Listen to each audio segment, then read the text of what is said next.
বাবারে, মরে গেলাম। কেউ আছো? আমাকে বাঁচাও। ওরে মিচকে ভাগ্নে আমার, কোথায় গেলি রে? স্ট্যাটাস আমার সিঙ্গেল দেখে, স্ট্যাটাস আমার সিঙ্গেল দেখে প্রেমের ছোড়াছুড়ি। হায় রে কি যে করি, হায় রে কি যে করি, আমি ডানা কাটা পড়ি, আমি ডানা কাটা পড়ি।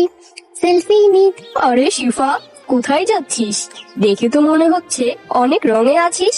তা এত রং তোদের কোথা থেকে আসে শুনি? আরে আরে বাঘিনী ভাবি যে, এবার আমাদের জমিতে অনেক আখ হয়েছে। আখ বিক্রি করে আমরা কোটিপতি হয়ে যাব। ভাবছি এবার আখ বিক্রি করে পার্লারে যাবো গো, অনেকদিন রূপ চর্চা করিনি। আরে হ্যাঁ, যাচ্ছিস যা।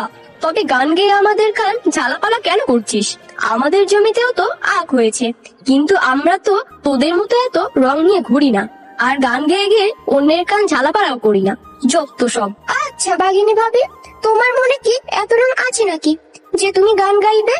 আর তুমি কি আমার মতো এত সুন্দর গান গাইতে পারো নাকি? তুমি জানো আমি না এবার প্রতিযোগিতায় অংশগ্রহণ করেছি।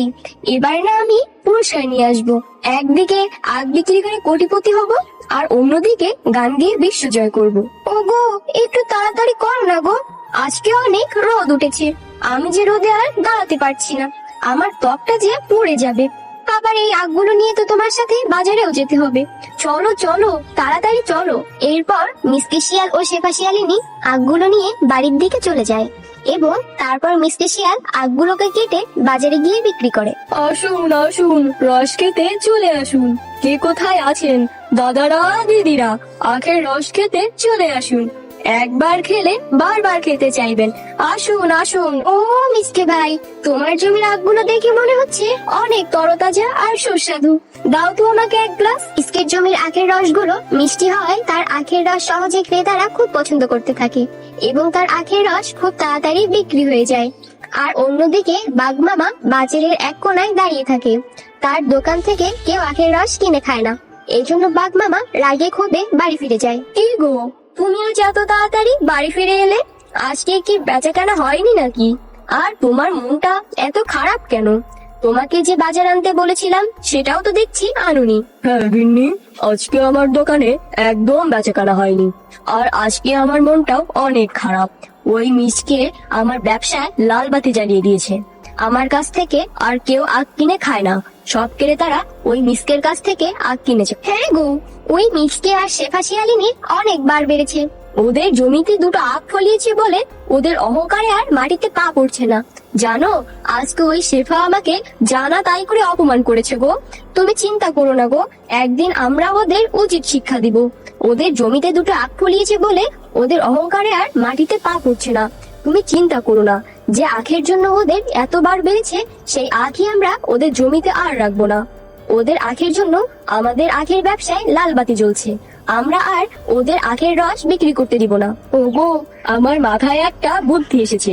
আজকে রাতে আমরা ওদের আখের বাগান থেকে সব আখ চুরি করে আনবো, তারপর দেখি ওদের এত অহংকার কোথা থেকে আসে।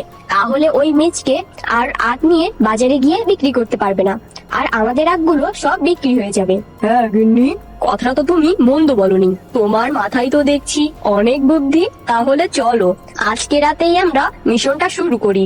ওই মিচকের জমি থেকে সব আখ আজকে আমরা চুরি করে আনবো, তারপর দেখি ওই মিচকে কিভাবে বাজারে গিয়ে আখ বিক্রি করে। এরপর সেই রাতেই বাঘ ও বাঘিনী মিচকের জমিতে আখ চুরি করতে যায়। ওগো চলো চলো, আমার যে খুব ভয় করছে। একেতে অন্ধকার রাত, তার মধ্যে আমরা এসেছি চুরি করতে। এবারে চলো আমরা বাড়ি ফিরে যাই। যদি কেউ দেখে ফেলে তাহলে আর মান সম্মান কিছুই থাকবে না। আমি তো তখন ঠিকই বললাম, কিন্তু এখন দেখছি আমার ভয় করছে। চলো আজকে আমরা বাড়ি ফিরে যাই, কালকে না হয় আবার আসবো, এসে আমরা সব আখ কেটে নিয়ে যাব। কিন্তু আজ বাড়ি ফিরে যাই। চলো চলো, আর দেরি করো না, চলো এবার। পরের দিন সকালবেলা মিসকে ও শেফা শিয়ালিনী যখন তাদের আখের জমিতে যায়, তখন তারা দেখে তাদের জমির আখগুলো কারা যেন কেটে নিয়ে গেছে। ওগো, এত বড় সর্বনাশ কে করলো গো? এখন আমাদের কি হবে গো? এখন আমাদের স্বপ্ন সব ভেঙে চুরমার হয়ে গেছে। এখন আমরা কি করব? কত শখ করে ফসল ফলিয়েছি, আমাদের এই ফসলের পিছনে কত টাকা খরচ করেছি। আমার সব স্বপ্ন যে মাটিতে মিশে গেল। আমার যে আর পার্লারে যাওয়া হবে না গো। এ যেন আমাদের আখগুলো কেটে নিয়ে গেছে। এখন আমরা কি করব গো? বউ, তুমি দুঃখ করো না, যে করেছে আল্লাহ তার বিচার করবে, তুমি দেখে নিও। যে কয়টা আখ আছে আমাদেরকে সেগুলো রক্ষা করতে হবে। ওগো, আমার মাথায় একটা বুদ্ধি এসেছে গো। আমাদের বাড়ির সামনে যে পুকুরটা আছে, আমরা সেখানে আখগুলো রোপণ করব। কিন্তু বউ, যে এখান থেকে চুরি করতে পেরেছে সে তো আমাদের পুকুর থেকেও আখ চুরি করতে পারবে। ওখানে কি নিয়ে গেলে কোনো লাভ হবে? আরে মিচকে, তুমি এত চিন্তা কেন করছো? আগে আখগুলো কেটে নিয়ে ওখানে রোপণ করার ব্যবস্থা করো, পরেরটা পরে দেখা যাবে। এরপর আখগুলো নিয়ে তারা বাড়ি গিয়ে রোপণ করে দেয়। ওগো, আমার মাথায় একটা বুদ্ধি এসেছে গো। আমরা এই আখগুলোতে ইলেকট্রিক শক দিয়ে রাখি।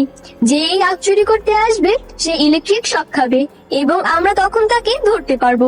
তুমি আর চিন্তা করো না গো। হ্যাঁ গিন্নি, তুমি ঠিকই বলেছো, তোমার মাথায় তো দেখছি অনেক বুদ্ধি। আমরা এই আখে ইলেকট্রিক শকের ব্যবস্থা করব, তাহলে নিশ্চয়ই চোর ধরা পড়বে। গিন্নি, চলো চলো, রাত হয়ে গেছে, আমরা আমাদের মিশনটা শুরু করে দেই। ওগো, আমার শরীরটা আজ ভালো লাগছে না। তুমি বরং আজকে একাই যাও, সাবধানে যেও গো, কেউ যেন আবার দেখে না ফেলে। ওরে পাজি মিচকে, তুই তাহলে সব আখ কেটে নিয়ে গেছিস? ঠিক আছে, তুই কেটে নিয়ে লুকিয়ে কোথায় রাখবি? নিশ্চয়ই তোর বাড়িতেই রেখেছিস। আমি তোর বাড়ি থেকে সব আখ চুরি করে নিয়ে আসবো। হা হা হা হা। ওরে পাজি মিচকে, তুই তাহলে বাড়িতে তোর পুকুরে আখ চাষ করছিস? ঠিক আছে, কোনো ব্যাপার না, আমি এখান থেকে তোর সব আখ চুরি করে নিয়ে যাব। ওরে বাবারে, এই যে দেখি কারেন্টের শক দেওয়া। ওরে বাবারে, মরে গেলাম মরে গেলাম, আমাকে বাঁচা রে, আমি মরে গেলাম, কেউ আছো, আমাকে বাঁচাও। ওরে মিচকে ভাগ্নে আমার, কোথায় গেলি রে, আমাকে বাঁচা। আরে বাঘ মামা, তুমি তাহলে আসল চোর? ছি বাঘ মামা ছি, তুমি এই জঘন্য কাজটা করতে পারলে? উচিত শিক্ষা হয়েছে তোমার, তুমি এবার তোমার শাস্তি ভোগ করো। তো বন্ধুরা, আজকের গল্পটি তোমাদের কাছে কেমন লেগেছে? যদি গল্পটি ভালো লেগে থাকে তাহলে লাইক, কমেন্ট আর সাবস্ক্রাইব করে আমাদের সাথেই থেকো। আর হ্যাঁ, এমন সুন্দর সুন্দর গল্প দেখতে চাইলে পাশে থাকা বেল আইকন বেলটি অন করতে ভুলো না কিন্তু।